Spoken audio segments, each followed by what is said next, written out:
Isang mapagpalang araw sa inyo, mga minamahal naming tagapakinig. Sa bawat kanto ng abalang lungsod ng pag-asa, may mga kwentong hindi nasasabi, mga luhang tinatago sa likod ng mga ngiti, at mga pusong nag-aalab na naghahanap ng hustisya. Sinasabi nila, huwag mong husgahan ang aklat sa kanyang pabalat. Pero paano kung ang pabalat na iyon ay sadyang idinisenyo para itago ang isang nag-aalab na apoy sa loob? Halina't samahan ninyo akong tuklasin ang kwento ni Dalisay. Ang kwento ng isang babaeng apoy. Ang init na humahampas sa balat ni Dalisay ay kasing init ng ulo ng mga driver na naiipit sa trapiko. Sumisingaw ang aspalto ng kalsada sa ilalim ng tirik na araw. At ang makapal na usok mula sa mga jeep at bus ay naging parusa sa bawat paghinga. Sakay ng kanyang itim na motorsiklo na may malaking delivery box sa likuran. Mukha lang siyang isa sa libo-libong mga rider na nakikipagsapalaran sa Metro Manila para kumita. Iyon ang gusto niyang isipin nila. Isang senyas mula sa isang pulis na may malaking tiyan at naninilaw ng ngipin ang pumilit sa kanyang itabi ang motor sa gilid ng kalsada. Checkpoint Silangan. Ang lugar na ito ay kilala hindi sa pagpapanatili ng kaayusan, kundi sa pagiging pugad ng mga buwaya sa gobyerno. Lisensya at rehistro, miss, utos ng pulis. Ang nameplate nito ay nakatabingi. PO2 Ramirez. Ang dalawa pa niyang kasama ay papalapit na rin, para bang mga asong nakakaamoy ng pagkain. Kalmado niyang inabot ang mga dokumento. Sa labas, ang kanyang mga galaw ay bahagyang nanginginig, tulad ng isang karaniwang babae na kinakabahan kapag kaharap ang awtoridad. Sa loob, ang kanyang pulso ay matatag. Ang kanyang mga mata ay mabilis na sinusuri ang bawat detalye. Ang paraan ng paghawak nila sa kanilang mga baril. Ang amoy ng alak na sumisingaw mula kay Ramirez. Ang mapanuring tingin ng isa pang pulis sa kanyang delivery box. "Nakainom ka ba, miss?" tanong ni Ramirez. Ang mga matay mapanlait na tinitingnan siya mula ulo hanggang paa. "Hindi po, sir. Galing lang po ako sa pag-deliver," sagot ni Dalisay. Ginawang bahagyang garalgal ang kanyang boses para magmukhang takot. "May ilaw ka sa preno, pero tingnan mo itong signal light mo. Depektibo," sabi ng isang mas bata at payat na pulis. Kasinungalingan. Alam ni Dalisay na ang bawat parte ng motor niya ay nasa perpektong kondisyon. Sinadya niyang i-check ang lahat bago umalis ng Campo Diwa kaninang umaga. "Naku sir, hindi ko po napansin. Pasensya na po," sabi niya. Yumuko ng bahagya. "Alam mo na ang ibig sabihin niyan," sabi ni Ramirez, medyo lumapit. "Malaking abala yan. Ticket, impound. Pero kung marunong kang makisama, baka pwede nating pag-usapan para sa merienda." Heto na. Ang hinihintay niya. "Sir, wala po akong gaanong pera dito. Barya lang po talaga para sa panggas." Pakiusap niya. Ang kanyang mga mata ay nagpapakita ng tamang timpla ng desperasyon. Ang pangatlong pulis na kanina patahimik ay humakbang pasulong. Mas matangkad ito at mas mukhang delikado. "Buksan mo yung box mo. Baka may dala kang iligal." "Sir, pagkain lang po yan. Order po ng customer," pagdadahilan ni Dalisay.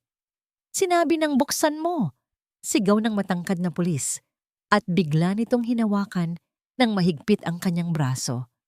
Isang pagkakamali. Sa sandaling dumapo ang mga daliri nito sa kanyang balat, nagbago ang lahat. Ang babaeng mukhang takot ay nawala. Ang pumalit ay isang bagay na malamig at nakalkula. Huminga siya ng malalim. 1, 2, 3. Bago pa man maintindihan ng pulis kung anong nangyayari, umikot na si Dalisay. Ang kanyang siko ay tumama ng buong lakas sa lalamunan nito. Isang tunog ng nababasag na buto ang narinig, at ang pulis ay napaluhod. Hawak ang leeg at hirap makahinga. Nagulat si Ramirez at ang isa pang pulis. Bumunot ng baril ang payat na pulis pero huli na ang lahat. Sa isang mabilis na kilos, Sinipa ni Dalisay ang kamay nito at ang baril ay tumalsik sa ere. Bago pa ito bumagsak sa lupa, isang malakas na sipa mula sa binti ni Dalisay ang tumama sa tagiliran nito. Napaigik ito sa sakit at bumagsak sa tabi ng kasamahan. Ngayon, si Ramirez na lang ang natitira. Nanlaki ang mga mata nito sa takot at hindi makapaniwala. Ang babaeng maliit sa harapan niya ay hindi isang ordinaryong delivery rider. O sino ka? Nanginginig na tanong ni Ramirez habang umaatras. Hindi sumagot si Dalisay. Dahan-dahan siyang lumapit, ang bawat hakbang ay may bigat.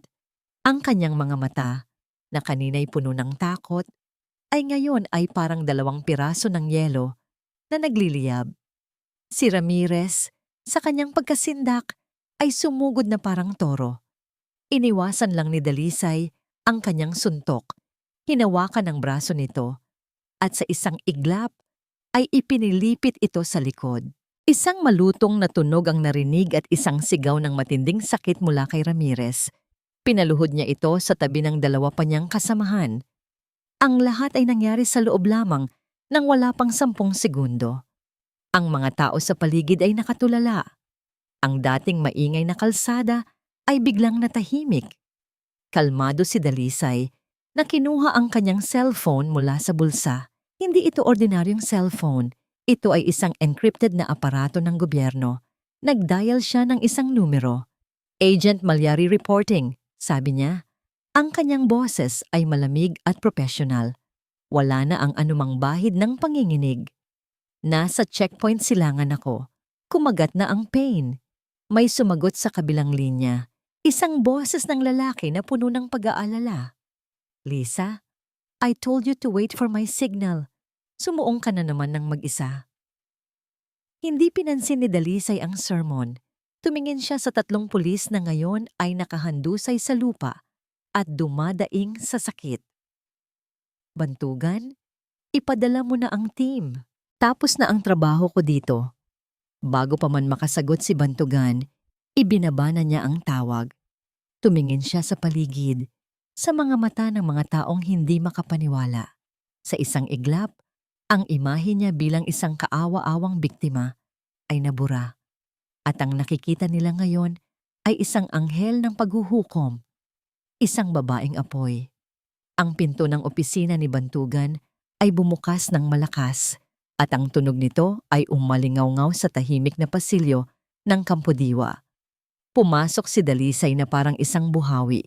Ang kanyang muka ay walang emosyon, ngunit ang kanyang mga mata ay nagliliyab pa rin mula sa nangyari sa checkpoint.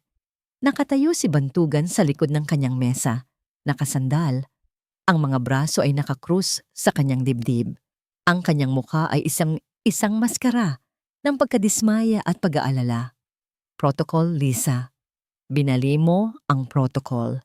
Simula niya. Ang kanyang boses ay mahinahon, ngunit may bigat. Ang utos ay mag-obserba at maghintay ng backup. Hindi ang makipag-away sa 3 armadong pulis ng mag-isa. At tapos na ang trabaho, hindi ba? Sagot ni Dalisay. Ang boses ay kasing lamig ng hangin mula sa aircon. Nasa kamay na natin sila.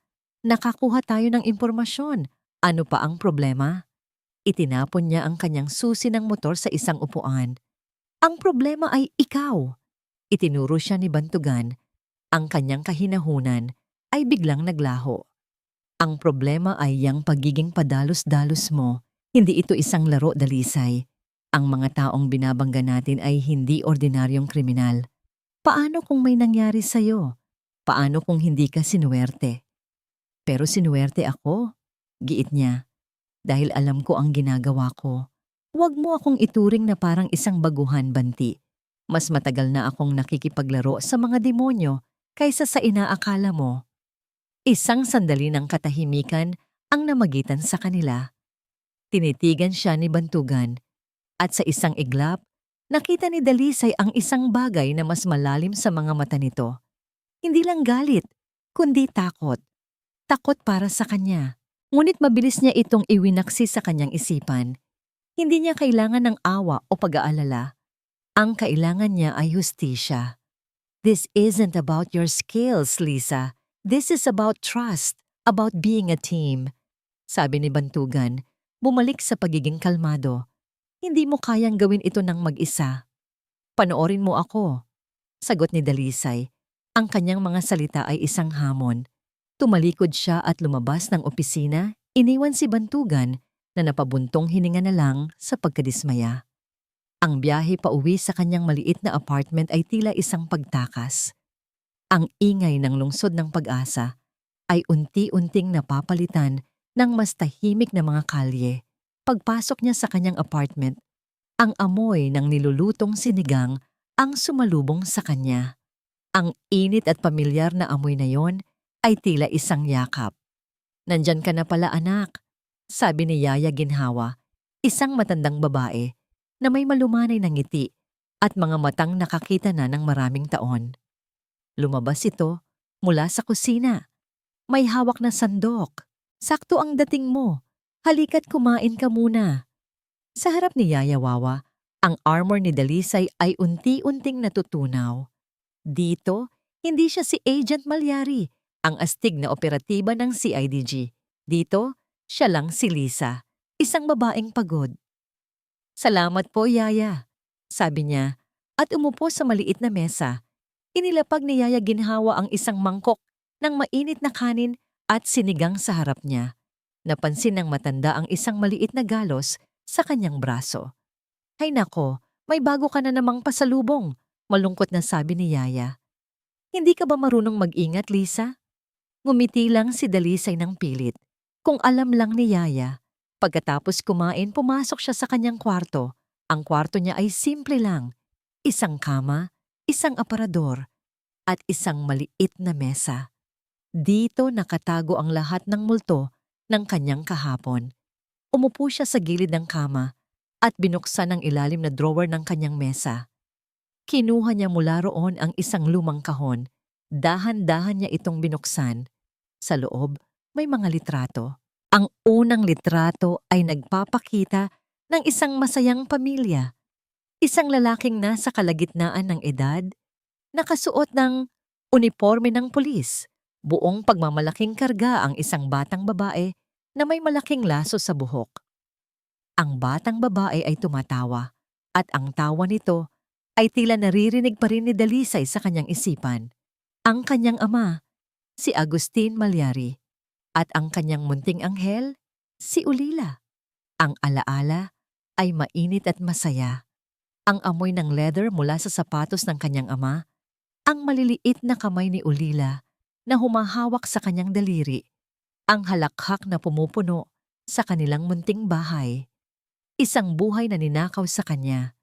Biglang nagbago ang imahe sa kanyang isipan. Ang mainit na alaala ay naging isang bangungot, mga ilaw na kumikislap, ang tunog ng mga nag-uumpugang sasakyan, ang sigaw ng mga tao, pagsabog, amoy ng pulbura, isang boses na tumatawag sa pangalan ng kanyang ama. At pagkatapos, isang putok ng baril na bumasag sa katahimikan ng gabi. Nakita niya ang sarili niya, nakatago sa ilalim ng isang mesa, yakap-yakap ang walang buhay na katawan ng kanyang anak. At sa gitna ng kaguluhan, nakita niya ang isang anino. Isang mukha. Ang mukha ni Major Datu Laksamana na may ngisi sa labi habang nakatingin sa kanyang amang nakahandusay sa lupa. Napapikit si Dalisay ng mariin, pilit na iwinawak si ang alaala. Ang sakit ay sariwa pa rin. Kahit ilang taon na ang lumipas, ang puot sa kanyang dibdib ay isang apoy na hindi namamatay. Ito ang nagbibigay sa kanya ng lakas. Ito ang kanyang dahilan. Hindi ito simpleng misyon lang. Ito ay personal. Kinuha niya ang isang litrato na kupas na. Ang kanyang ama, si Agustin Malyari, sa kanyang uniforme, isang tapat na pulis na pinatay dahil sa kanyang katapatan. Hinaplos niya ang mukha nito sa litrato. "Hindi ako titigil pa," bulong niya sa hangin. Ang kanyang mga salita ay isang panunumpa. "Hindi ako titigil hanggat hindi nagbabayad si Laksamana. Gagawin ko ito sa sarili kong paraan, kahit na kailangan kong suwayin ang lahat. Kahit si Bantugan pa." Ang kanyang mga daliri ay humigpit sa litrato, ang mga buto sa kanyang kamay ay naging prominente. Ang digmaang ito ay sa kanya lang at hindi siya papayag na may humadlang sa kanya. Gabi na sa Campo Diwa, pero para kay Bantugan, ang gabi ay isa lamang mas madilim na bersyon ng araw. Ang ilaw lamang sa kanyang opisina ay nagmumula sa isang desk lamp na nagbibigay liwanag sa isang folder na kanina pa niya tinititigan. Case File 0715, Deceased, Espo for Agustin Malyari, Status, Closed, Homicide. Hinilot ni Bantugan ang kanyang sentido. Ang bawat salita sa folder na yon ay parang isang multo na bumabalik para singilin siya. Kilala niya si Agustin Malyari, hindi lang bilang isang pangalan sa isang file. Siya ay isang mabuting pulis, isang mentor, isang kaibigan. At ang ama ng babaeng ngayon ay tila determinadong sundan ng mapanganib na landas na tinahak nito. Ang tapang ni Dalisay ay parehong biyaya at sumpa. Iyon ang tapang na minana niya sa kanyang ama. Ngunit yun din ang tapang na maaaring maging dahilan ng kanyang kapahamakan. At ang isiping iyon ay isang tinik na laging nakabaon sa dibdib ni Bantugan. Utang niya kay Agustin na protektahan si Lisa. Isang utang na nararamdaman niyang binabayaran niya sa bawat araw na inilalagay ni Lisa ang sarili sa panganib. Biglang tumunog ang kanyang encrypted na telepono. Ang tunog ay tila isang alarma sa katahimikan ng gabi. Sinagot niya ito kaagad. Lagos Nilad.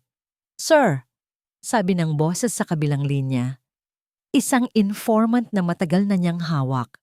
May galaw. Ang mga tauhan ni Laksamana.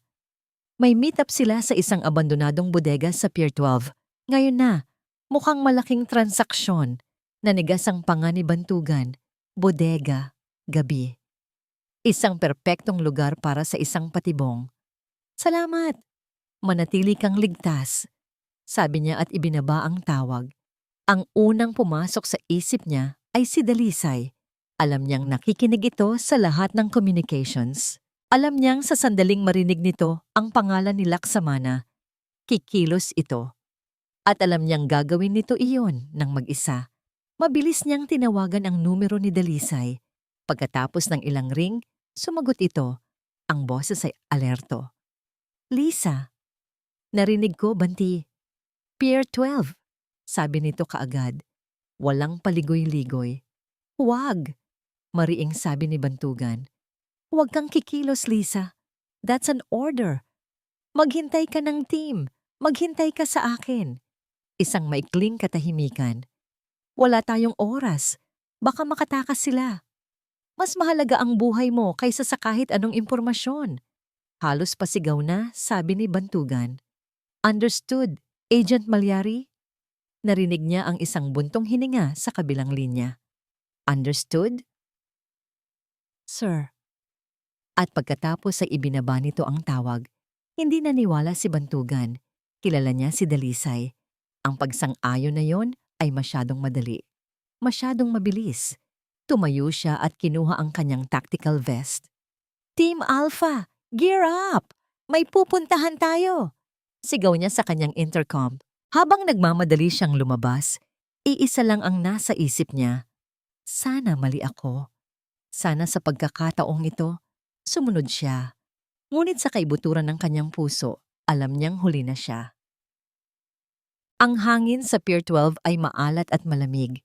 Si Dalisay ay gumagalaw sa dilim na parang isang anino. Ang abandonadong bodega ay malaki at kalawanging. Isang perpektong kanlungan para sa mga daga, kapwa literal at matalinghaga.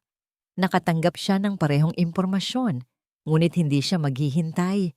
Ang bawat segundong paghihintay ay isa pang segundong malaya, si Laksamana. Walang ingay siyang umakyat sa isang bintana sa gilid at pumasok sa loob. Ang bodega ay halos walang laman, maliban sa ilang mga kahon na nakakalat. Ang tanging liwanag ay nagmumula sa sinag ng buwan na tumatagos sa mga butas sa bubong. Tahimik, masyadong tahimik. Naglakad siya ng dahan-dahan. Ang kanyang mga pandama ay nasa pinakamataas na alerto. Bawat kaluskos, bawat patak ng tubig mula sa kisame ay kanyang pinapakinggan. Nang marating niya ang gitna ng bodega, biglang may umilaw. Isang malakas na spotlight ang tumutok sa kanya, pansamantalang bumulag sa kanya. Magandang gabi, Agent Malyari. O dapat ko bang sabihing, anak ni Agustin? Isang boses ang umalingaw-ngaw mula sa dilim. Pamilyar, malagom, ang boses na nagmumulto sa kanyang mga panaginip. Napapikit si Dalisay at nang imulat niya ang kanyang mga mata, nakita niya ang 4 na lalaking armado nakapalibot sa kanya. Mga tauhan ni Laksamana. Ito ay isang patibong. Nasaan siya? Malamig na tanong ni Dalisay. Ang kanyang kamay ay dahan-dahang gumapang patungo sa baril na nakatago sa likod ng kanyang baywang. Ang amo ay abala, pero nag-iwan siya ng mensahe. Sabi ng isa sa mga lalaki, humakbang pasulong. Sabi niya, kamustahin daw namin ang anak ng dating kasamahan niya. Sa isang iglap, sumugod silang lahat. Isang putok ng baril ang bumasag sa katahimikan, ngunit hindi ito galing kay Dalisay, galing ito sa itaas. Isang lalaki ang bumagsak, may tama sa balikat. CIDG, bitiwan ang mga baril ninyo. Isang sigaw ang malingaw-ngaw. Kasunod noon ay ang sunod-sunod na putok. Ang mga anino mula sa itaas ay naging mga operatiba ng CIDG, bumababa mula sa mga rafters gamit ang mga lubid. Sa gitna nila, nangunguna, ay si Bantugan. Ang kanyang mukha ay seryoso. Ang kanyang baril ay nakatutok. Nagsimula ang isang maikli, ngunit matinding palitan ng putok. Ginamit ni Dalisay ang pagkakataon. Sumilong siya sa likod ng isang malaking crate at binaril ang isa sa mga kalaban. Nagpaputok din si Bantugan, tinatamaan ang isa pa. Ang kanilang mga galaw ay magkaiba, ngunit may iisang ritmo. Isang sayaw ng kamatayan na hindi nila sinanay, ngunit tila kabisado. Sa loob ng 1 minuto, tapos na ang lahat. Ang natitirang mga tauhan ni Laksamana ay sumuko na. Habang pinupusasan ng kanyang mga tauhan ang mga nahuli, mabilis na nilapitan ni Bantugan si Dalisay. Ang kanyang mukha ay pinaghalong galit at ginhawa. "Are you hurt?" tanong niya. Ang kanyang mga mata ay sinusuri ang bawat pulgada ng katawan ni Dalisay. "Hindi," sagot ni Dalisay, umiiwas sa kanyang tingin. Nang makumpirma ni Bantugan na ligtas siya, ang ginhawa sa kanyang mukha ay nawala at napalitan ng purong galit. Hinawakan niya ng mahigpit ang mga balikat ni Dalisay, sapat na para maramdaman nito ang panginginig ng kanyang mga kamay. "Sinabi ko sa'yo, sinabi kong maghintay ka." Sigaw niya ang kanyang boses ay puno ng emosyon na kanina pa niya pinipigilan. "Muntik ka nang mamatay, Dalisay. Hindi mo ba naiintindihan yon?" Tumingala si Dalisay sa kanya. Ang kanyang mga mata ay nag-aapoy. "Naiintindihan ko na isa itong patibong. At kung hindi ako pumasok, hindi natin sila mahuhuli. Hindi sila ang habol ko." Halos isigaw ni Bantugan. "Ikaw, paano kung naunahan ka namin ng ilang segundo? Paano kung hindi niya natapos ang sasabihin niya?" Ang mga salita ay tila bumara sa kanyang lalamunan. "Paano kung ano, Banti?" hamon ni Dalisay. Huminga ng malalim si Bantugan, pilit na pinapakalma ang sarili. Tumingin siya ng diretso sa mga mata ni Dalisay. At sa sandaling iyon, nakita ni Dalisay ang lahat ng bigat na dinadala ng lalaking ito. Paano kung ang katapusan mo ay maging katulad ng sa kanya? Ang mga salita ay tumama kay Dalisay na parang isang sampal. "Ano ang sinabi mo?" Nanginginig ang panga ni Bantugan. Ang mga salita ay lumabas na sa kanyang bibig nang hindi na napigilan. "Cô có hiểu không? Điều tôi sợ nhất không phải là nhiệm vụ thất bại, mà là cô sẽ có kết cục giống như cha mình." Natigilan si Dalisay. Ang hangin ay tila nawala sa kanyang mga baga. Ang lahat ng ingay sa paligid, ang mga sigaw ng kanyang mga kasamahan, ang pagdaing ng mga nahuli, ay biglang naglaho. Ang tanging naririnig niya ay ang malakas na kabog ng kanyang dibdib at ang mga huling salita ni Bantugan na umuulit-ulit sa kanyang isipan. Ketkuk Giong Newchamin, paano niya nalaman? Paano niya nalaman ang tungkol sa personal na koneksyon niya sa kasong ito? Ang kanilang pagtatalo ay higit pa sa isang simpleng pagsuway sa utos. May mas malalim, may isang bagay na itinatago si Bantugan sa kanya. Ang biyahe pabalik mula sa Pier 12 ay binalot ng isang mabigat at nakabibinging katahimikan. Walang nagsalita. Ang mga salita ni Bantugan ay nanatiling nakabitin sa hangin sa pagitan nila, mas matalas pa sa anumang bala. Ketkuk Giong Newchamin. Hindi ito pinag-usapan sa debriefing. Sa halip, isang bagong prioridad ang inilatag. Ang mga nahuling tauhan ay nagsalita at lahat ng daliri ay nakaturo sa iisang direksyon. Sa toreng gawa sa salamin at bakal sa gitna ng syudad, sa opisina ng taong nagpapakilala bilang isang pilantropo, si Apolinario Polo di Maculangan. May gaganaping charity ball sa penthouse niya bukas ng gabi. Sabi ni Bantugan sa buong team, ang kanyang boses ay purong profesional, na para bang walang nangyari kanina. Mahigpit ang seguridad. Ang tanging paraan para makapasok at makapagtanim ng listening device sa kanyang opisina ay kung magpapanggap tayong isa sa kanila. Ang kanyang mga mata ay dumapo kay Dalisay. Agent Malyari and I will go undercover as a couple. Walang tumutol. Ngunit para kay Dalisay, ang utos ay parang isang parusa. Ang magpanggap na malapit sa taong may itinatagong malaking sekreto tungkol sa kanyang ama. Ang ideya ay kasuklam-suklam, ngunit ito ang misyon. At ang misyon ang laging nauuna. Kinabukasan, isang itim na gown na gawa sa seda ang naghihintay sa kanya. Simple lang ito pero elegante, na may slit sa gilid na nagpapakita ng kanyang binti. Isang disenyo na nagbibigay daan sa kanyang kumilos kung kinakailangan. Habang tinitingnan niya ang kanyang sarili sa salamin, hindi niya makilala ang babaeng nakikita niya. Ang mga kalyo sa kanyang kamay ay hindi bagay sa mamahaling tela. Ang matigas na ekspresyon sa kanyang muka ay hindi nababagay sa malambot na alon ng kanyang inayos na buhok. Pakiramdam niya ay isa siyang impostor. Nang lumabas siya sa kwarto, naghihintay si Bantugan sa sala ng kanilang safe house. Nakasuot ito ng isang perpektong itim na taksido. Sa isang iglap, natigilan si Dalisay. Ang lalaking sanay niyang makita sa tactical gear ay nagmistulang isang bida sa pelikula. Ngunit ang reaksyon ni Bantugan ang mas nagpatigil sa kanya.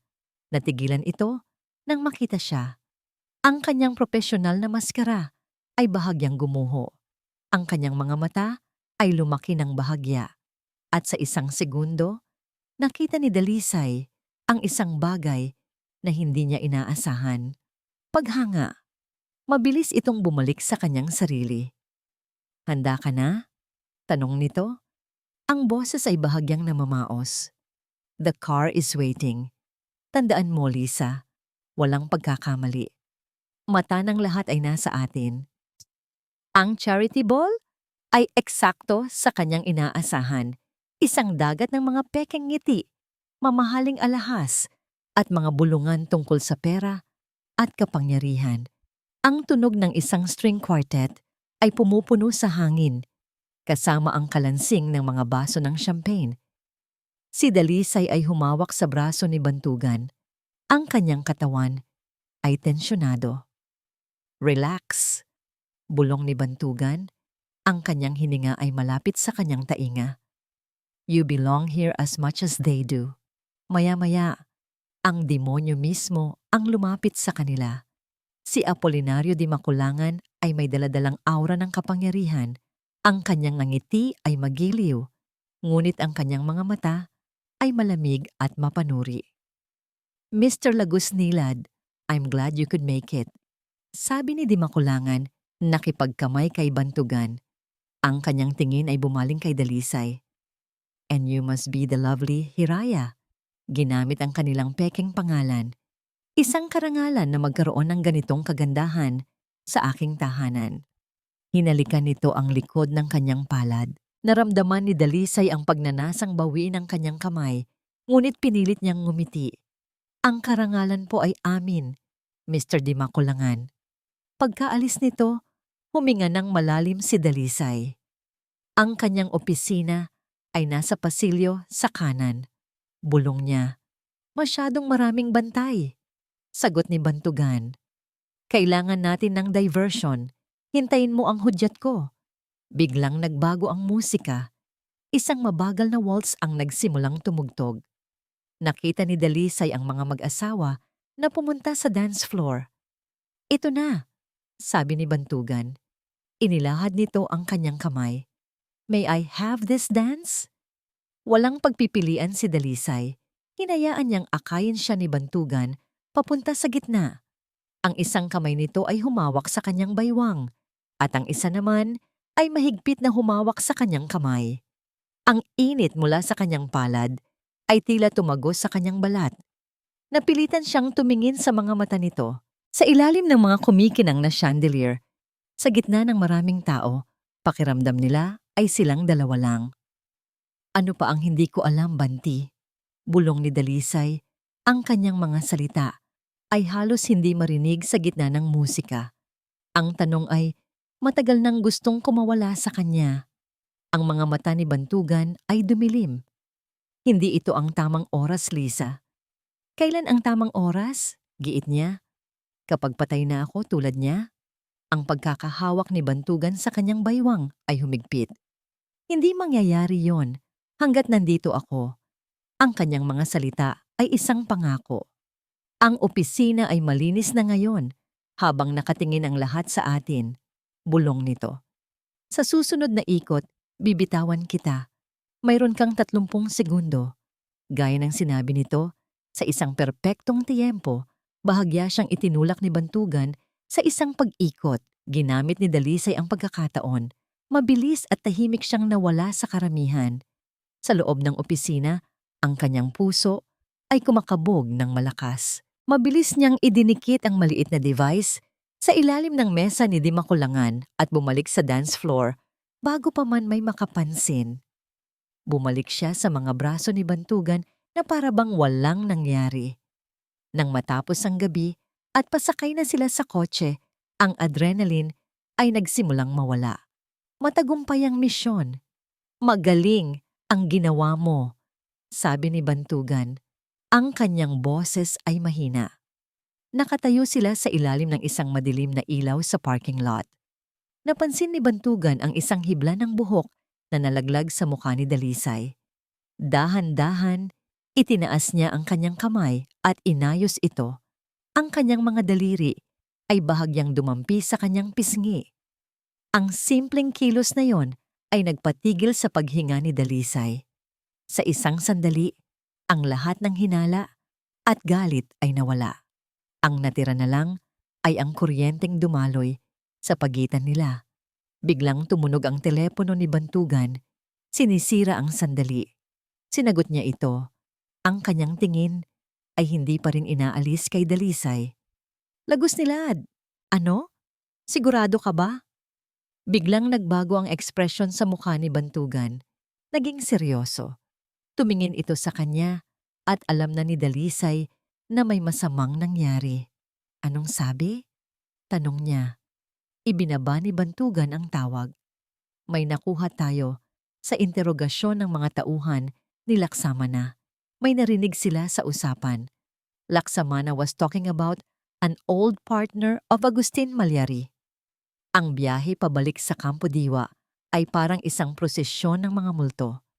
Bawat ilaw ng poste na kanilang madaanan ay panandali ang nagliliwanag sa mukha ni Dalisay sa passenger seat at sa bawat pagkakataon, nakikita ni Bantugan ang bakas ng pagdududa sa mga mata nito. Ang kanyang tanong kanina sa parking lot, Laksamana was talking about an old partner of Agustin Malyari.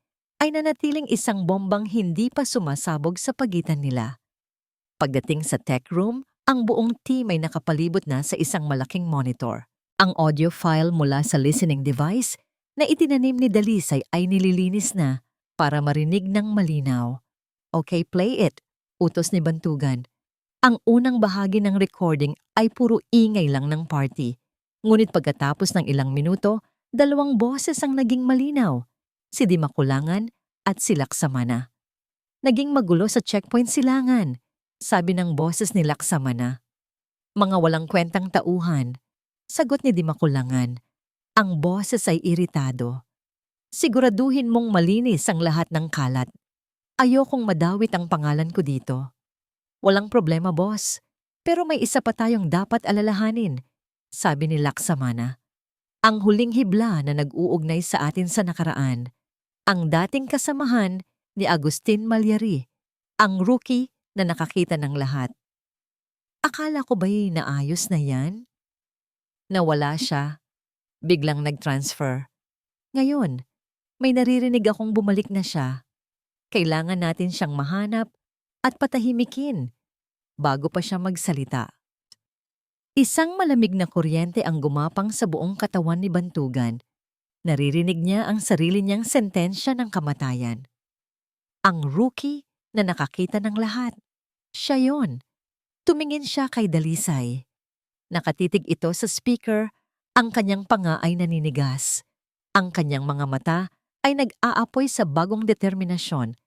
Para sa kanya, ito ay isang bagong lead. Para kay Bantugan, ito ay isang personal na banta. Dahil dito, kinailangan niyang kumilos. Kinabukasan, tinipon niya ang team para sa briefing. Agent Ramos, Agent Cruz, kayo ang mag-follow up sa lead tungkol sa rookie partner. Maghalughog kayo sa archives. Agent Malyari. Tumingin siya kay Dalisay. Pilit na pinapanatiling walang emosyon ang kanyang mukha. Kailangan kitang manatili dito. I-cross-reference mo lahat ng financial records na nakuha natin mula sa mga tauhan ni Laksamana. I need your eyes on the details. Isang nakabibinging katahimikan ang sumunod. Tumingin si Dalisay sa kanya. Ang kanyang mukha ay hindi makapaniwala. Desk duty? Seryoso ka ba, Banti? Ang pinakamalaking lead sa kaso ng tatay ko ay lumabas na at ilalagay mo ako sa harap ng computer? I need my best analyst on the money trail, and that's you. Matigas na sabi ni Bantugan. That's an order, agent.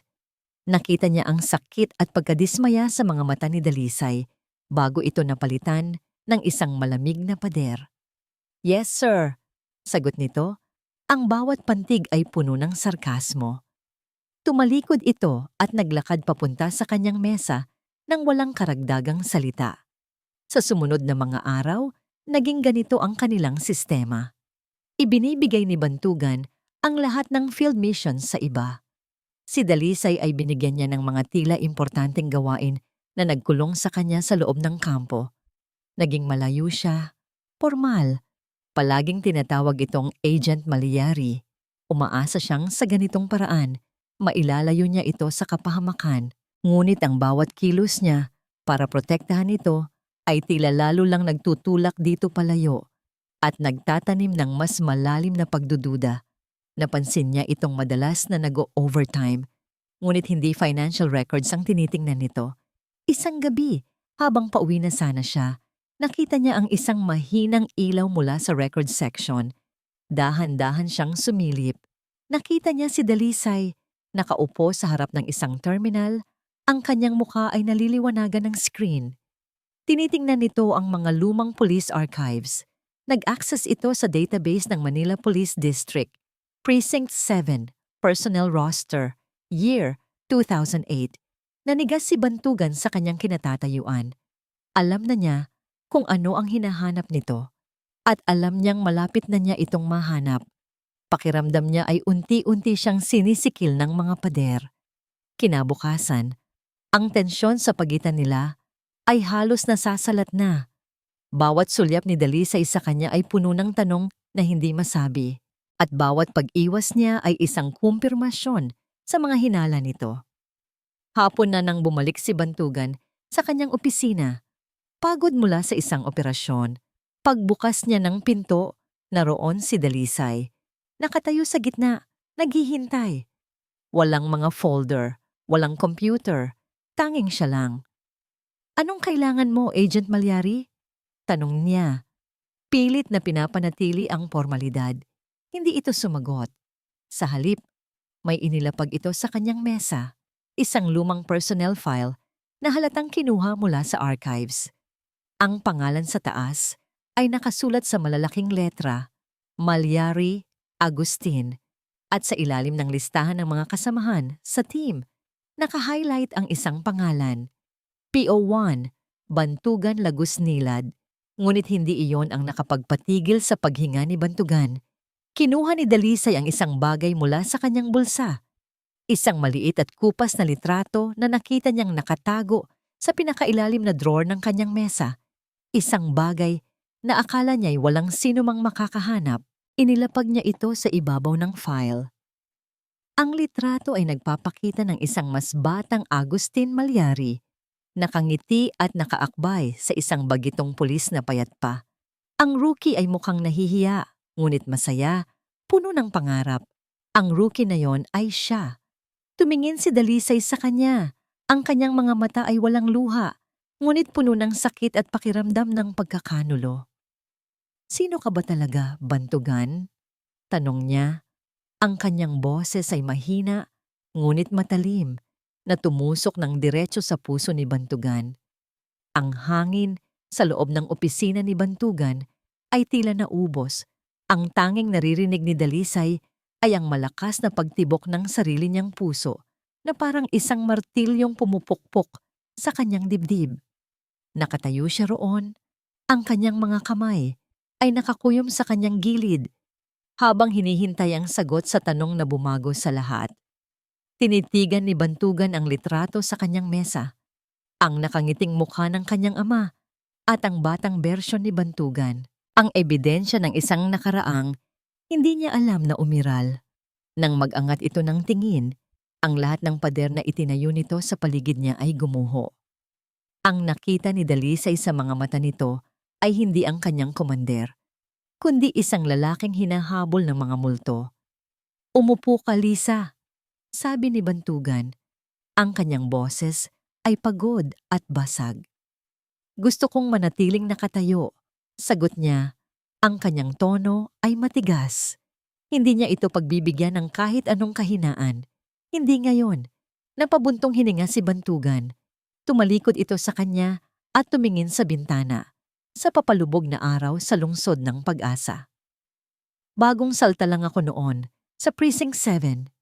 Simula niya, ang kanyang boses ay mahina, parang isang alaalang ayaw ng balikan. Isang rookie, puno ng pangarap, puno ng idealismo. Si Espo for Agustin Malyari.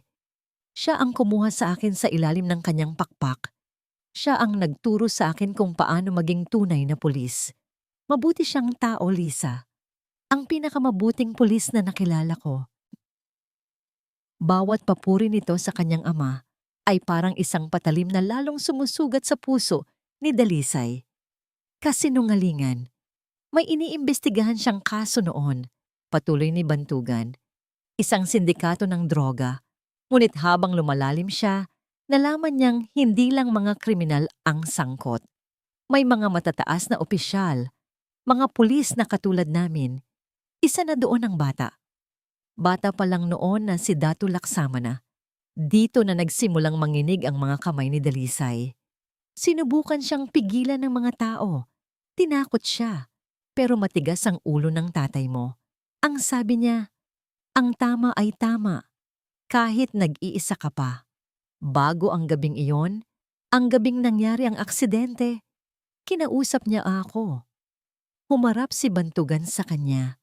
Ang kanyang mga mata ay puno ng sakit na matagal nang kinikimkim. Sabi niya, may ibibigay siyang ebidensya sa akin para itago. Isang ledger na naglalaman ng lahat ng pangalan at transaksyon. Makikipagkita siya sa akin sa isang warehouse, pero hindi ko alam. Hindi ko alam na isa pala yung setup. Anong setup? Halos pabulong na tanong ni Dalisay kahit na parang alam na niya ang isasagot nito. Pagdating ko, nandoon na sila. Si Laksamana at ang mga tauhan niya. At ang tatay mo, nakaluhod na. Nabasag ang boses ni Bantugan. It was an execution, Lisa. Ipinlano nilang lahat. Ang drug bust, ang shootout, ang aksidente. Pinalabas nilang ang tatay mo ay isa sa kanila na napatay siya dahil sa double cross. Pero hindi totoo yon. Isang mainit na likido ang gumapang sa pisngi ni Dalisay. Luha. Hindi niya namalayang tumutulo na pala ito. Nasaan ka? Tanong niya. Ang kanyang boses ay puno ng akusasyon. Nasaan ka habang ginagawa nila yon sa kanya? Nakatago ako. Amin ni Bantugan. At ang mga salitang yon ay tila sumunog sa kanyang lalamunan. Sa likod ng mga kahon, isang bata, isang duwag. Hawak ko ang baril ko, pero hindi ako makagalaw. Sobrang dami nila. Kung lumabas ako, pareho kaming mamamatay. Kaya wala akong ginawa. Pinanood ko lang. Pinanood ko lang silang patay ng tatay mo, Lisa. Ang pagsusumpa na yon ay bumasag sa lahat ng natitirang lakas ni Dalisay. Napaatras siya na para bang sinampal. Ang lalaking tinitingala niya. Ang lalaking pinagkakatiwalaan niya sa misyon. Ang lalaking nagsimula nang pumasok sa puso niya ay ang parehong lalaking nagkulong sa takot habang pinapatay ang kanyang ama. Bakit? Umiiyak na tanong ni Dalisay. Bakit hindi mo sinabi sa akin? Lahat ng ito, ang pagpasok mo sa CIDG, ang pagkuha sa kasong ito. Bakit? Dahil sa guilt, sagot ni Bantugan. Ang kanyang mga mata ay namumula na rin. Kasalanan ko. Araw-araw, gabi-gabi, binabalikan ko ang gabing iyon. Dapat ay may ginawa ako. Dapat ay lumaban ako. Nang malaman kong pumasok ka sa serbisyo, nang malaman kong hinahanap mo si Laksamana, sinumpa ko sa sarili ko. Hindi ko hahayaang mangyari sa'yo ang nangyari sa kanya. Poprotektahan kita kahit anong mangyari. Iyon ang tanging paraan para mapatawad ko ang sarili ko. Ang mga huling salita ang tuluyang sumira sa puso ni Dalisay. Poprotektahan kita para mapatawad ko ang sarili ko. So, awa lang pala ang lahat ng ito, sabi ni Dalisay. Ang kanyang boses ay walang laman na walang laman. Ang kanyang mga luha ay tuyo na. Ang sakit ay napalitan ng isang malamig at matinding galit. Hindi ito tungkol sa hustisya para sa kanya. Ito ay tungkol sa pagtubos mo sa sarili mong kasalanan. Ginagamit mo ako. Ginagamit mo ang sakit ko para gumaan ang loob mo. Hindi, Lisa. Hindi totoo yan. Huwag mo akong hawakan. Sigaw niya nang subukan nitong lumapit. Umatras si Dalisay. Palayo sa kanya. Palayo sa mga kasinungalingan. Bawat kilos ni Bantugan, bawat pag-aalala, bawat utos na mag-ingat ka, lahat ay nabahira na ngayon ng ibang kahulugan. Lahat ay dahil sa awa. Lahat ay dahil sa pagkakasala. Huwag mo na akong susundan, sabi ni Dalisay. Ang kanyang boses ay kasing talim ng isang kutsilyo. Huwag mo na akong kakausapin maliban kung tungkol sa misyon. Naiintindihan mo ba? Hindi nakasagot si Bantugan. Nakatayo lang ito roon. Ang kanyang mukha ay larawan ng isang taong nawalan ng lahat. Ito ay laban ko, dugtong ni Dalisay, bago tuluyang tumalikod. Ako lang mag-isa. Lumabas siya ng opisina at isinara ang pinto. Iniwan niya si Bantugan doon, mag-isa kasama ang mga multo ng isang gabing sumira sa kanilang dalawa. Ang pagsara ng pinto ng opisina ay nag-iwan ng isang katahimikang mas malakas pa sa anumang pagsabog. Naiwan si Bantugan na nakatayo sa gitna, napapaligiran ng mga multo na siya mismo ang nagpakawala. Ang mukha ni Dalisay, puno ng sakit, galit at higit sa lahat, pagkasuklam, ay nakatatak sa kanyang isipan. Sa sumunod na 24 na oras, si Dalisay ay naging isang anino. Hindi siya umuwi sa apartment niya. Hindi rin siya bumalik sa safe house. Ang kanyang presensya sa Campo Diwa ay ganap na naglaho. Para siyang isang sugatang hayop na nagtago sa dilim para paghilumin ang sarili o marahil para magplano ng sarili nitong pangangaso. Paulit-ulit na tinawagan ni Bantugan ang kanyang encrypted phone, ngunit ang tanging sumasagot sa kanya ay ang walang katapusang, malamig na tunog ng pagring na hindi sinasagot. Bawat ring ay parang isang dagok sa kanyang dibdib, isang paalala ng pader na ngayon ay nakatayo sa pagitan nila. Nawalan na ako ng lahat. Bulong niya sa kawalan ng kanyang opisina, ang mukha ay nakasubsob sa kanyang mga palad. Nawala na ang tiwala nito at ngayon nawala na rin siya.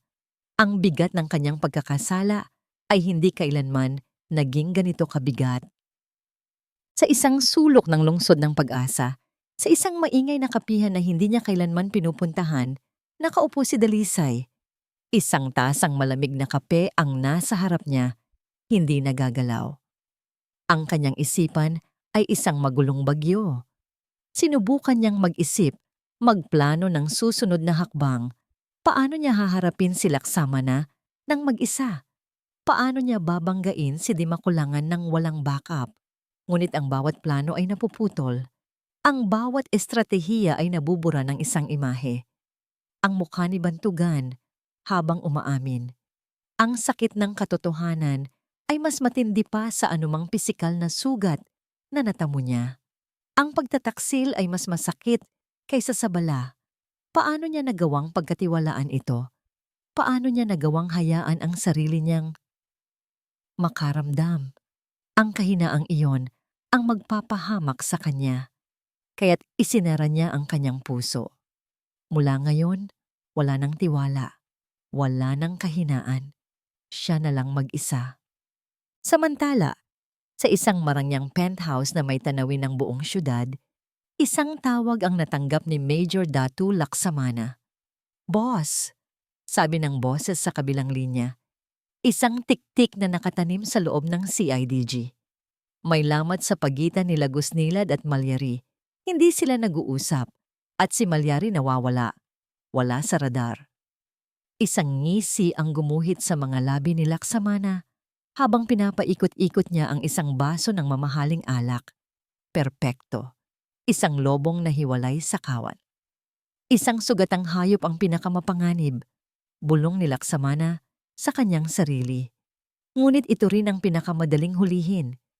"Anong gusto mong gawin namin, boss?" Tumingin si Laksamana sa bintana, sa mga ilaw ng syudad na parang mga bituin sa kanyang paanan. Ang anak ni Agustin ay masyado nang nagiging problema. Panahon na para bigyan ito ng isang leksyon. Isang leksyon na hindi nito malilimutan. Huwag siyang galawin. Malamig na utos ni Laksamana. "May mas maganda akong ideya. Ang sabi ninyo, may kasama siyang isang matandang babae sa apartment, hindi ba? Ang kanyang yaya?" "Opo, boss. Siya lang ang palaging nandoon." "Magaling," sabi ni Laksamana. Ang kanyang nangiti ay lumawak, puno ng kasamaan. Ang isang lobo ay laging may weak spot, at ang sa kanya ay ang pamilya na tanging natitira sa kanya. Kunin ninyo ang matanda, dalhin ninyo siya sa akin. Gabi na nang sa wakas ay nagpa siya si Dalisay na umuwi. Ang kanyang katawan ay pagod at ang kanyang isip ay manhid na. Kailangan niyang magpahinga, mag-ipon ng lakas. Ang digmaan ay hindi pa tapos. Pagdating niya sa harap ng kanyang apartment building, may kakaiba siyang naramdaman. Masyadong tahimik. Itinaas niya ang kanyang mga mata sa kanyang bintana sa ikatlong palapag. Madilim. Karaniwan, sa mga oras na ito, bukas na ang ilaw at nanonood na ng TV si Yaya Ginhawa. Isang malamig na kaba ang gumapang sa kanyang dibdib.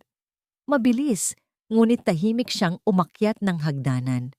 Pagdating niya sa kanyang pinto, nakita niya ito. Bahagyang nakaawang. Hindi kailanman iniiwang bukas ni Yaya Wawa ang pinto. Dahan-dahan, itinulak niya ito. Ang sumalubong sa kanya ay ang kadiliman at ang amoy ng kaguluhan. Binuksan niya ang ilaw. Ang kanyang puso ay tila huminto sa pagtibok.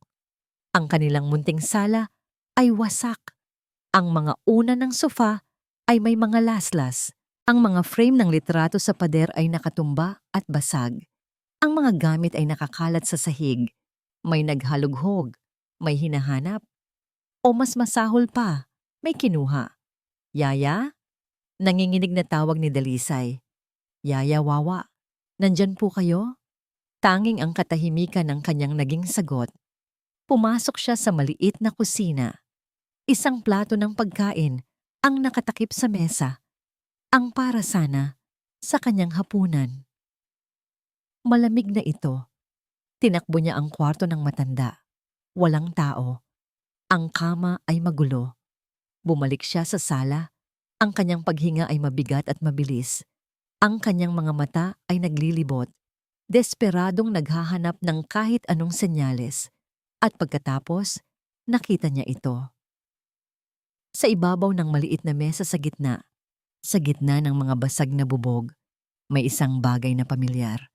Isang puting panyo na may burda ng bulaklak sa gilid. Ang panyo na laging daladala ni Yaya Ginhawa. At sa ilalim nito, isang nakatuping papel. Nanginginig ang mga kamay ni Dalisay habang kinukuha niya ito. Binuksan niya. Nakasulat sa magaspang na pagkakasulat ang ilang mga salita. Kung gusto mo pang makitang buhay ang matanda, pumunta kang mag-isa sa Pier 12. Walang pulis, walang backup. Ang papel ay nalaglag mula sa kanyang mga kamay. Ang kanyang mga binti ay nanghina. Ang buong mundo niya, lahat ng natitira sa kanya, ay bumagsak sa isang iglap. Sa isang iglap, ang nag-aalab, nagalit sa puso ni Dalisay ay napalitan ng isang bagay na mas malakas at mas nakakatakot. Purong takot. Ang takot na mawalan muli.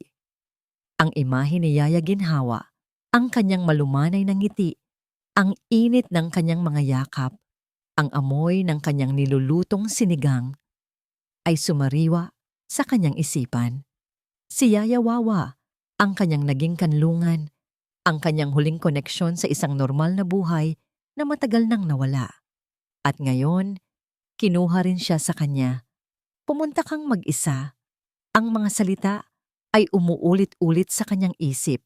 Isang malupit na utos. Ito ang gusto ni Laksamana. Ang ihiwalay siya, gawin siyang mahina. At sa sandaling iyon, sa gitna ng wasak niyang apartment, naramdaman ni Dalisay ang kahinaan. Hindi siya ang astig na Agent Malyari. Siya ay si Lisa, isang babaeng takot na takot. Tinitigan niya ang kanyang telepono. Alam niya kung sino ang dapat tawagan. Alam niya kung sino ang tanging taong makakatulong sa kanya. Ngunit ang pride, ang sakit ng pagkakanulo ay humihila sa kanya pabalik. Kaya kong gawin ito ng mag-isa, sigaw ng isang bahagi ng kanyang isipan. Ngunit ang isa pang boses, isang boses na mas desperado, ay bumulong. Hindi mo kaya, hindi sa pagkakataong ito. Ang buhay ni Yaya Ginhawa ang nakataya. Walang puwang para sa pride, walang puwang para sa galit. Huminga siya ng malalim. Ang kanyang mga daliri ay nanginginig habang pinipindot ang isang numero sa kanyang speed dial. Isang numero na hindi niya akalaing tatawagan niya muli. Nagring ito ng isang beses, 2 beses, at pagkatapos, Lisa. Ang boses ni Bantugan sa kabilang linya ay puno ng pag-aalala at gulat. Halatang hindi niya inaasahan ang tawag na ito. Nasaan ka? Ayos ka lang ba? Ang mga salitang iyon, puno ng tunay na pag-aalala. Ang tuluyang bumasag sa pader na itinayo ni Dalisay. Isang hikbi ang kumawala sa kanyang lalamunan. Isang tunog ng purong dalamhati at takot na hindi na niya kayang itago. Banti! Basag ang kanyang boses. Si Yaya! Kinuha nila si Yaya! Isang sandali nang nakabibinging katahimikan, narinig ni Dalisay ang isang mabilis at matalas na paghinga mula sa kabilang linya na sinundan ng isang mahinang mura. Nasaan ka?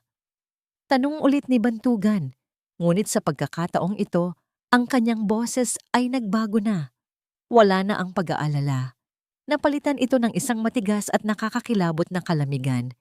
Ito ang boses ng isang commander sa gitna ng laban. Sabihin mo sa akin kung nasaan ka. Papunta na ako. Hindi nagtagal, isang itim na SUV ang huminto sa harap ng kanyang building. Lumabas si Bantugan, hindi nakasuot ng uniforme, kundi ng itim na tactical pants at isang simpleng kulay abong t-shirt. Ang kanyang mukha ay isang blangkong maskara, ngunit ang kanyang mga mata ay nag-aalab. Pumasok siya sa apartment at tiningnan ang kaguluhan. Tumingin siya sa panyo at sa papel sa sahig. Pagkatapos ay tumingin siya kay Dalisay. Hindi siya nagsalita. Hindi niya sinabing, "Sinabi ko na sa'yo." Hindi siya nanermon. Walang anumang, "I told you so." Sa halip, lumapit siya at ginawa ang isang bagay na hindi inaasahan ni Dalisay. Mara niyang hinawakan ang magkabilang balikat nito at tinitigan siya ng diretso sa mata.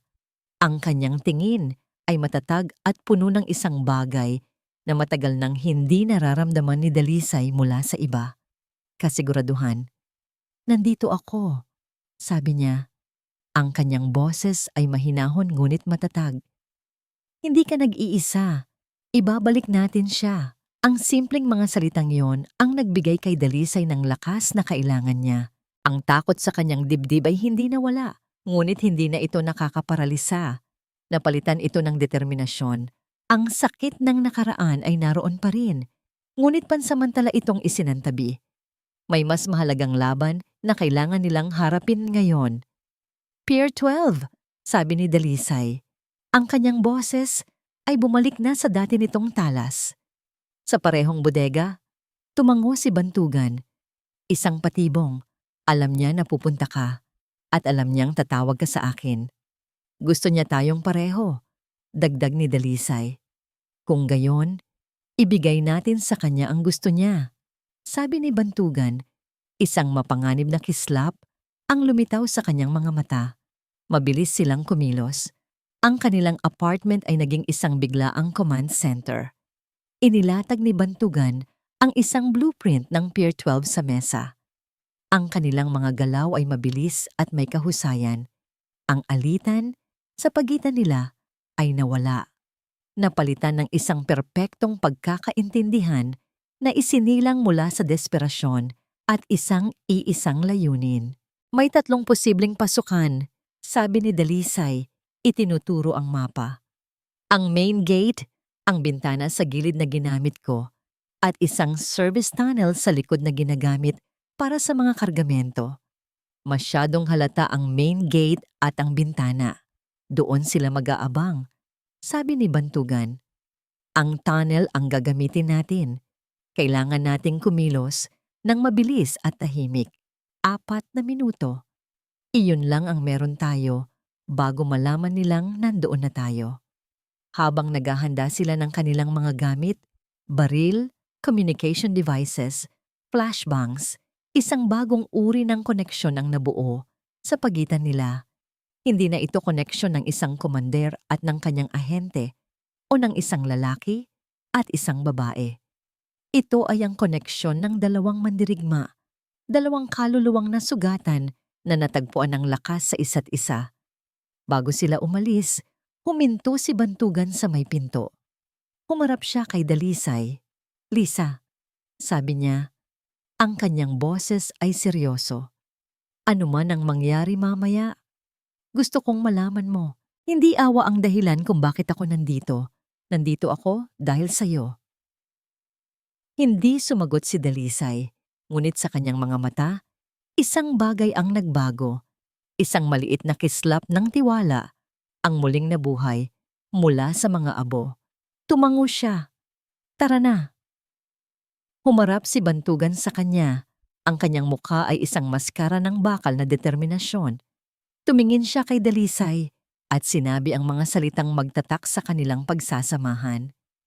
"Sa pagkakataong ito, sabay tayong papasok. Walang maiiwan." Ang kadiliman sa loob ng service tunnel ay halos absolute. Ang tanging naririnig ay ang tunog ng kanilang maingat na mga hakbang sa basang semento at ang sarili nilang kinokontrol na paghinga. Si Bantugan ang nangunguna, hawak ang isang baril na may silencer. Ang kanyang bawat galaw ay tiyak at walang pag-aalinlangan. Nasa likod niya si Dalisay, gumagalaw na parang kanyang anino. Ang kanilang mga katawan ay kumikilos bilang iisang unit. Pagdating sa dulo ng tunnel, isang kalawanging hagdanan ang umakyat patungo sa isang bakal na pinto. Gamit ang hand signals, sinanyasan ni Bantugan si Dalisay. Ako ang mauuna. Takpan mo ako. Tumango si Dalisay. Walang ingay na binuksan ni Bantugan ang pinto at agad silang pumasok sa pinakamadilim na sulok ng bodega. Mula sa kanilang posisyon, tanaw nila ang lahat. 4 na armadong lalaki ang nakaposisyon sa iba't ibang lugar.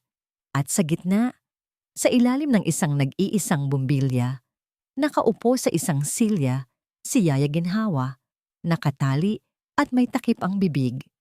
Ang kanyang mga mata ay nanlalaki sa takot.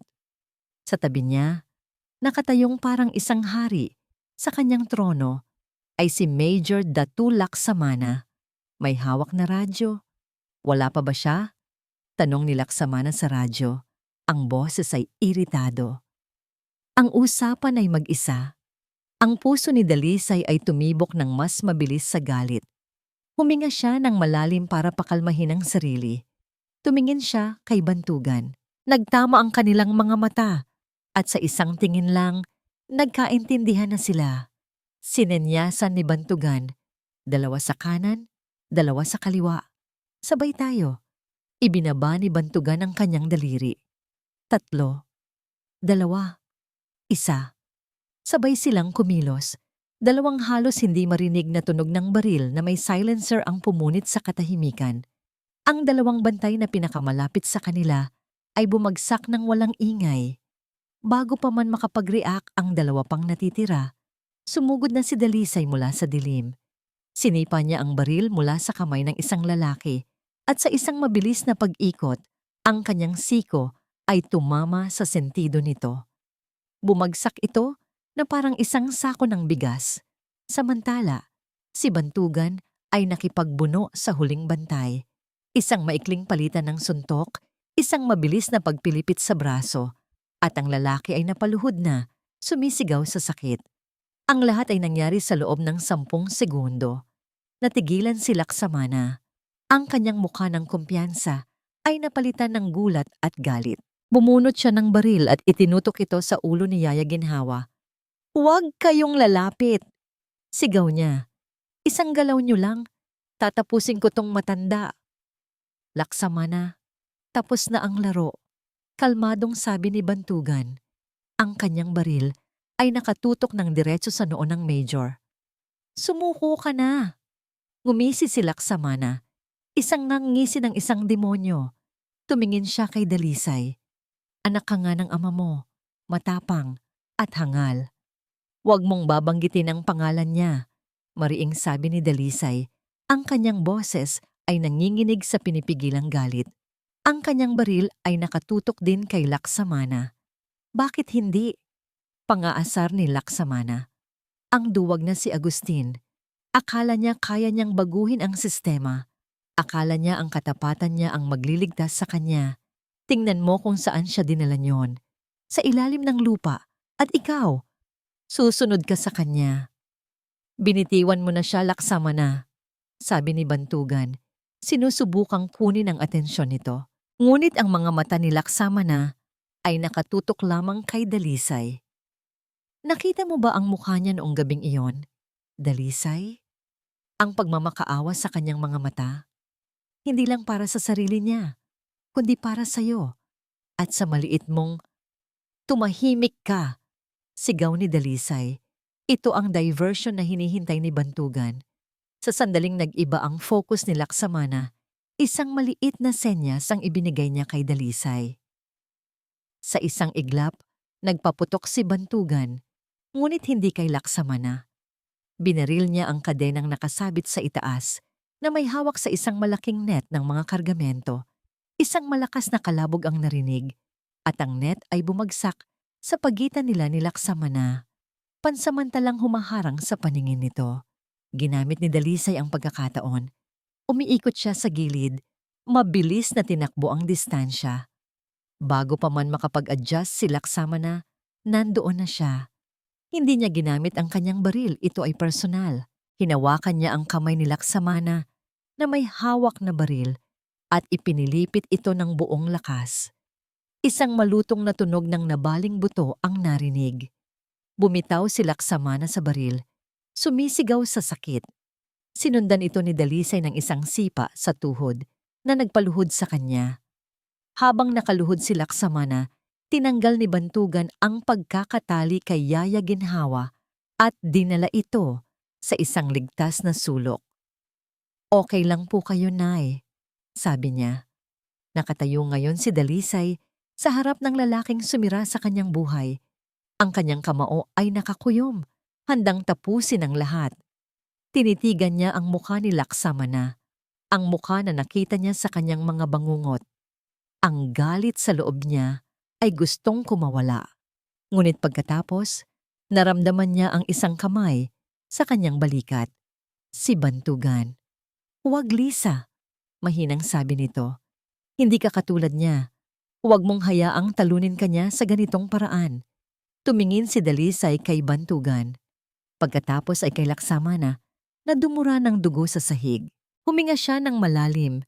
Kinuha niya ang posas mula sa kanyang sinturon at marahas na ipinusas ang mga kamay ni Laksamana sa likod nito. "Tapos ka na?" sabi ni Dalisay. Ang kanyang boses ay malamig ngunit kontrolado. Ang hustisya, hindi ang paghihiganti. Iyon ang itinuro sa kanya ng kanyang ama. Hinila niya patayo si Laksamana, ngunit sa halip na matakot, isang nakakakilabot na tawa ang kumawala sa bibig nito. "Akala niyo tapos na," tumatawang sabi ni Laksamana. "Kahit ipakulong niyo ako, wala itong epekto. Ang amo ko, si Apolinario de Maculangan. Hindi niyo siya kayang galawin. Mayroon kayong recording, pero hawak niya ang buong sistema sa kanyang palad. Hinding-hindi kayo mananalo sa kanya." Ang kanyang mga salita ay umalingaw-ngaw sa loob ng bodega. Isang masamang pangitain ng isang mas malaking laban na naghihintay pa sa kanila. Ang mga salita ni Laksamana ay parang isang masamang sumpa na sumama sa kanila pabalik sa Kampudiwa. Hawak niya ang buong sistema. Totoo, ang audio recording at ang testimonya ng isang kurakot-dot na pulis ay maaaring hindi sapat para pabagsakin ang isang taong kasing kapangyarihan ni Apolinario de Maculangan. Ang digmaan ay napanalunan nila, ngunit ang giyera ay malayo pang matapos. Sa interrogation room, si Laksamana ay naging isang aroganteng hari na walang kaharian. Tumanggi siyang magsalita pa. Ngumiti lamang siya. Alam na ang kanyang amo ay gagawa ng paraan para makalaya siya. Ngunit may isang bagay siyang hindi alam. Habang nagaganap ang interogasyon, si Dalisay at Bantugan ay nasa isa ng tech room, kasama ang kanilang pinakamagaling na analyst. Sa screen, nakabukas ang mga financial records na ilang araw na pinagpuyatan ni Dalisay. "Sinabi mong may mali, Lisa," sabi ni Bantugan, nakatayo sa likod niya. "Ano ang nakita mo?" "Hindi ito tungkol sa mga pumapasok na pera, kundi sa mga lumalabas," paliwanag ni Dalisay. Itinuro niya ang isang serye ng mga regular na transaksyon na nakapangalan sa isang shell corporation. Ang mga ito, pare-parehong halaga, bawat buwan sa loob ng 5 taon. Mukhang sweldo, pero ang nakapagtataka, noong nakaraang linggo, may isang malaking withdrawal, 10 beses na mas malaki kaysa sa karaniwan. "Isang retirement pay?" tanong ni Bantugan. "O isang hush money?" sagot ni Dalisay. "Sinundan ko ang trail. Ang account ay pag-aari ng isang tao na nagngangalang Ernesto Sison. Punong accountant ng Di Maculangan Group of Companies sa loob ng 20 taon. Nag-file siya ng biglaang pagre-retiro noong 1 linggo. Nagkatinginan si Dalisay at Bantugan. Iisa lang ang nasa isip nila. Ang isang taong biglang tumanggap ng malaking pera at umalis ay isang taong may itinatagong malaking takot. O isang taong nagbabalak tumakas. Sa loob ng 1 oras, natunto nila si Ernesto Sison. Hindi siya tumakas. Natagpuan nila siya sa isang maliit at tahimik na bahay sa probinsya, nanginginig sa takot. Noong una, ayaw niyang magsalita. Ngunit nang ipakita ni Bantugan ang mga ebidensya at nangako ng proteksyon para sa kanyang pamilya, bumigay siya. Inilahad niya ang lahat. Ang mga pekeng libro ng kumpanya, ang mga ghost project, ang money laundering, at ang pinakamahalaga sa lahat, ang isang digital ledger na personal niyang itinago. Isang kopya ng lahat ng transaksyon ni Dima Kulangan, kasama na ang mga bayad kay Laksamana at sa iba pang matataas na opisyal. Ito ang modernong bersyon ng ledger na pinatay para sa ama ni Dalisay. Gamit ang testimonya ni Sison at ang digital ledger, wala nang kawala si Dima Kulangan. Ang pag-aresto ay hindi marahas. Ito ay tahimik, formal, at mas nakakatakot dahil doon. 2 team ng CIDG sa pangunguna ni Bantugan at Dalisay ang pumasok sa Dima Kulangan Tower. Ang mga empleyado ay napatingin sa kanila. Ang kanilang mga mukha ay puno ng pagtataka. Natagpuan nila si Apolinario Dima Kulangan sa kanyang penthouse office, kalmadong nakaupo sa kanyang leather chair na parang isang emperador. Nakatingin siya sa city view, hawak ang isang baso ng brandy. "Mr. Dima Kulangan," sabi ni Bantugan, "inaaresto ka namin para sa maraming kaso ng bribery, money laundering at pagiging utak sa pagpatay kay SPO4 Agustin Malyari." Dahan-dahang humarap si Dima Kulangan. Isang maliit na ngiti ang nasa kanyang mga labi. Ang kanyang mamahaling suit ay walang gusot. "Talaga? At ano ang inyong ebidensya?" Ang salita ng isang basurang pulis. Ang salita niya, sabi ni Dalisay, humakbang pasulong. At ang testimonya ng iyong accountant, si Mr. Ernesto Sison. Sa pagbanggit ng pangalan, ang nangiti ni Dima Kulangan ay bahagyang naglaho. Ito ang unang pagkakataon na nakita ni Dalisay ang isang lamat sa kanyang perpektong postura. "Mga abogado ko ang kakausap sa inyo," sabi nito. Tumatayo na. "Makakalabas din ako sa loob ng 1 oras." "Sa tingin ko, hindi na," sabi ni Dalisay habang nilalapitan siya para posasan. Habang isinasakay nila si Dima Kulangan sa elevator, ang kanyang mukha ay hindi na mapagmataas. Napalitan ito ng isang malamig at tahimik na galit. Tumingin siya kay Dalisay. "Nakuha mo ang gusto mo, anak ni Agustin. Pero tandaan mo, ang mga anino ay may mahahabang galamay." Hindi sumagot si Dalisay. Tapos na ang laban. Makalipas ang ilang araw, ang sinag ng hapon ay ginintuan ng mga pangalan na nakaukit sa marmol. Tumayo si Dalisay sa harap ng isang puntod.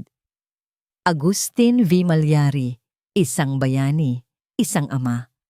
Ang hangin ay tahimik. Matagal na panahon na rin mula nang huli niyang nabisita ang lugar na ito.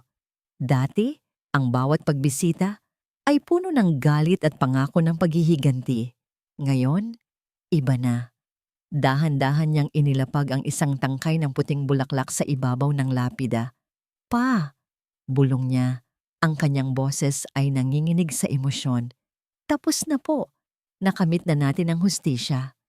Isang pakiramdam ng kapayapaan ang bumalot sa kanya. Isang kapayapaan na matagal na niyang hindi naramdaman. Ang mabigat na kadena ng paghihiganti na nakapulupot sa kanyang puso sa loob ng maraming taon ay tila biglang bumitaw. Malaya na siya. Naramdaman niya ang isang presensya sa kanyang tabi. Hindi niya kailangang lumingon para malaman kung sino ito. Tumayo si Bantugan sa tabi niya. Hindi nagsasalita. Binibigyan siya ng espasyo para sa kanyang sandali. Pareho silang nakatingin sa puntod. "Magiging proud siya sa iyo, Lisa," mahinang sabi ni Bantugan. Tumingin si Dalisay sa kanya. At sa unang pagkakataon, isang tunay na ngiti ang gumuhit sa kanyang mga labi. Isang Ang ngiti na walang halong sakit o pait. Sa atin, pagtatama niya, magiging proud siya sa ating dalawa. Lumipas ang ilang buwan. Ang ingay ng kaso ni Di Makulangan at Laksamana ay unti-unting humupa, napalitan ng pang-araw-araw na ugong ng lungsod ng pag-asa. Para sa marami, isa lamang itong malaking balita na kalaunay nalimutan din. Ngunit para kay Dalisay, ito ang nagbago ng lahat. Ang bigat sa kanyang dibdib na halos isang dekada niyang pinapasan ay naglaho na. Ang apoy ng paghihiganti na dating nag-aalab sa kanyang kaluluwa ay napalitan ng isang tahimik at mainit na liwanag. Hindi na siya ginigising ng mga bangungot sa gabi. Sa unang pagkakataon, sa napakatagal na panahon, nakakaramdam siya ng kapayapaan. Isang maaliwalas na umaga, nagpaalam siya kay Yaya Ginhawa na masaya nang nakabalik sa kanilang apartment. "May pupuntahan lang po ako, Yaya. Babalik din po ako agad." Ngunit hindi sa Campo Diwa ang kanyang punta. Hindi rin sa puntod ng kanyang ama. Nagmaneho siya papunta sa isang tahimik at payapang lugar sa labas ng syudad. Isang memorial park na napapaligiran ng malalaking puno at mga bulaklak. Dito, sa isang maliit at halos hindi napapansing bahagi ng parke, may isang maliit na lapida. "Ulila, ang aming anghel." Ito ang unang pagkakataon na bumisita siya rito nang may pusong payapa. Dati, ang bawat pagbisita ay isang paalala ng kanyang kabiguan, ng buhay na kinuha mula sa kanya, ng hustisyang hindi niya maibigay. Ang bawat pagdalaw ay isang ritual ng sakit. Ngayon, iba na. Umupo siya sa damuhan sa tabi ng munting lapida. Inilapag niya ang isang maliit na laruang kuneho na gawa sa tela. "Hi, baby," bulong niya. Isang malambing na ngiti ang sumilay sa kanyang mga labi. "Sorry kung ngayon lang ulit nakadalaw si Mama. Naging abala lang. Tinapos ko lang ang isang bagay para sa Lolo Agustin mo." Huminga siya ng malalim. Ang sariwang hangin ay tila naglilinis sa kanyang baga. "Alam mo, anak, sa napakatagal na panahon, ang galit lang ang kilala ko. Akala ko, kapag nakuha ko na ang hustisya, magiging masaya na ako. Pero hindi pala ganoon. Ang hustisya, nagbigay lang ito ng katahimikan, pero ang tunay na kaligayahan, sa tingin ko, nasa pagpapatawad." Isang luha ang pumatak mula sa kanyang mata, ngunit hindi ito luha ng pait. Ito ay luha ng paglaya. "Pinapatawad ko na sila, anak," sabi niya. Ang kanyang boses ay nanginginig. "Para sa'yo, para kay Lolo, at para sa akin. Pinapatawad ko na ang sarili ko sa hindi pagiging sapat para iligtas ka." Hinaplos niya ang malamig na marmol ng lapida. "Mahal na mahal kita, Ulila. Lagi kang nasa puso ni Mama." Nanatili siya roong nakaupo. Ninanamnam ang katahimikan. Pinapakiramdaman ang gaan ng kanyang kalooban. Hindi niya namalayan ang pagdating ng isang tao sa kanyang likuran. "Maganda ang lugar na ito," sabi ng isang pamilyar na boses. Lumingon si Dalisay at nakita niya si Bantugan. Nakatayo ilang hakbang ang layo. Hindi siya nagulat. Tila isang bahagi niya ang inaasahan na itong darating. "Paano mo nalaman?" tanong niya. "Sinabi sa akin ni Yaya Ginhawa," sagot ni Bantugan. Dahan-dahang lumapit at umupo sa tabi niya. Hindi ito masyadong malapit. Binibigyan pa rin siya ng espasyo. "Ayos ka lang?" Tumango si Dalisay. Ang kanyang tingin ay bumalik sa lapida. Mas ayos pa kaysa dati. Nagkaroon ng isang komportableng katahimikan sa pagitan nila. Pinanood nila ang mga ulap na dahan-dahang gumagalaw sa kalangitan. "Salamat, Banti," basag ni Dalisay sa katahimikan. Tumingin ito sa kanya. "Para saan?" "Sa lahat. Sa hindi mo pagsuko. Sa akin."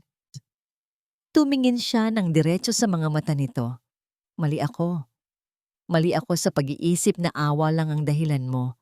Nakita ko. Nakita ko ang lahat sa bodega. Handa kang ibigay ang buhay mo para sa akin, para sa amin. Matagal ko nang ibinigay sa iyo ang buhay ko, Lisa. Mahinang sagot ni Bantugan. Ang kanyang boses ay puno ng emosyon na matagal nang nakatago.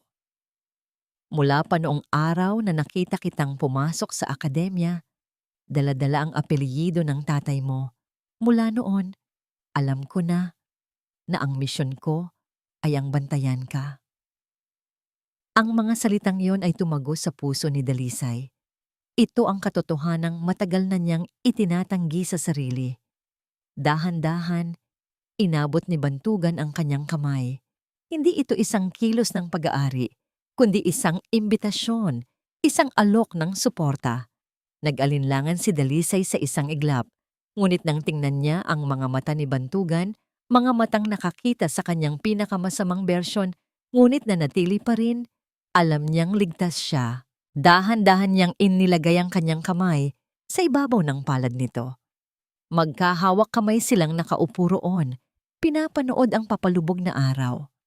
Ang mga kulay kahel at lila sa kalangitan ay naghuhudyat ng pagtatapos ng isang mahabang, madilim na gabi at ang pangako ng isang bagong umaga.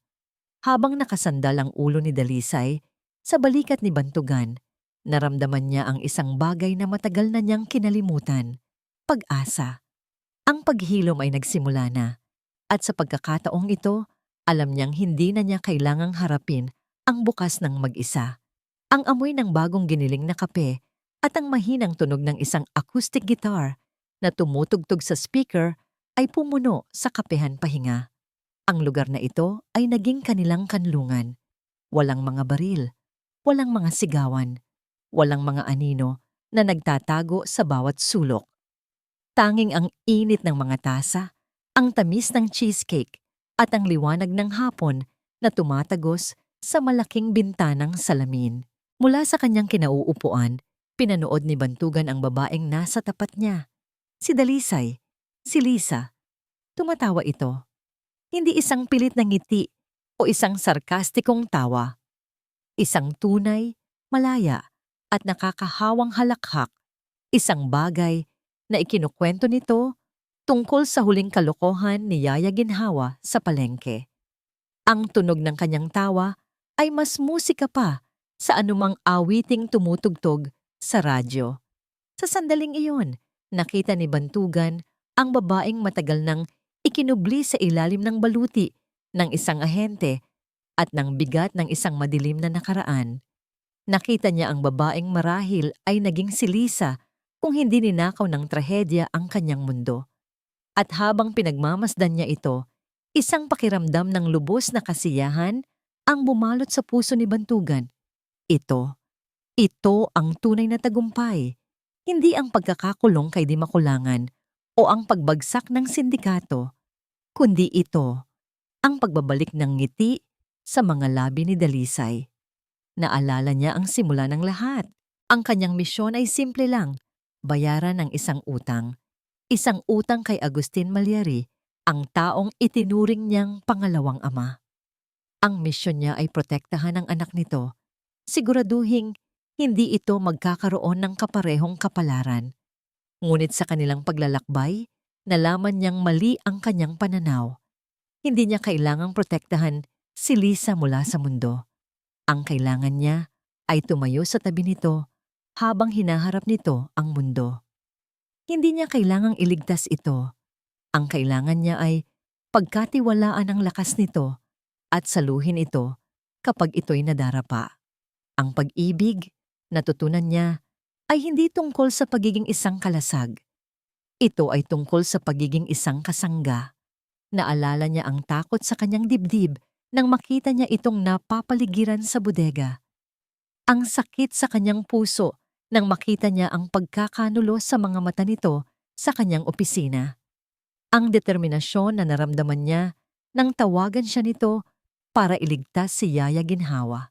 At ang walang kapantay na paghanga nang makita niya itong talunin si Laksamana, hindi sa pamamagitan ng kamao, kundi sa pamamagitan ng pagpipigil. Doon niya naintindihan.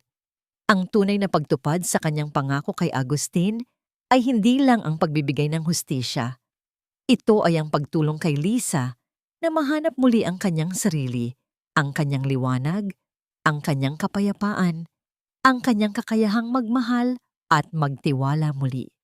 At sa proseso, natagpuan din niya ang sariling kaligtasan. Ang bigat ng kasalanan na matagal niyang pinapasan ay napalitan ng gaan ng pagmamahal. Ang mga multo ng kahapon ay napalitan ng mga pangarap para sa bukas. Hoy! Sabi ni Dalisay, na pumutol sa kanyang malalim na pag-iisip, bahagya itong nakanguso. Bakit ganyan ka makatingin? Kanina ka patahimik dyan. May dumi ba sa mukha ko? Ngumiti si Bantugan.